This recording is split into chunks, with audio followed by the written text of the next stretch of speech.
ఇన్ని మండలాల్లో నిన్న వరంగల్ జిల్లా వ్యాప్తంగా కూడా పెద్ద ఎత్తున నీళ్లు విడుదల చేయాలని చెప్పి రైతులు ధర్నాలు చేసే పరిస్థితి. అంటే మంత్రులుగా మీరు ఇచ్చిన మాటలు కనీసం నిలబడరా? మీరు మిమ్మల్ని నమ్మి నాట్లు వేసుకుంటే, నమ్మి నారు పోసుకుంటే అది పుచ్చిపోయింది అన్నట్టు ఇవాళ నార్లు ఎండిపోయే పరిస్థితి ఉన్నది. ఒకసారి ధర్నాలు చూడండి. నిన్న వరంగల్ జిల్లా వ్యాప్తంగా జరిగిన ధర్నాలు మీరే ఒకసారి చూడండి. షాయంపేట, భీమదేవరపల్లి, ఎల్కతుర్తి.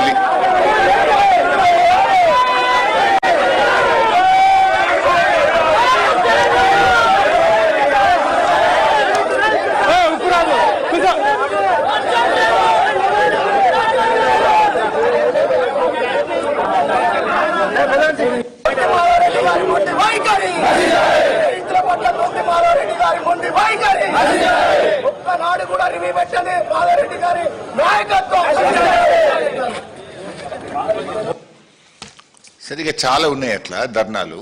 అంటే ఇప్పుడు ఏంది, నీళ్లు ఉండి కూడా దేవాదుల ప్రాజెక్టు దగ్గర ఆనాడు కేసీఆర్ గారు విజన్తో ఆయన ఎంతో కష్టపడి సమ్మక్క బ్యారేజ్ కట్టారు. ఇవాళ సమ్మక్క బ్యారేజ్లో నీటి నిల్వ సామర్థ్యం ఉంది. 3 TMCల నీళ్లు నిండుగా ఉన్నాయి.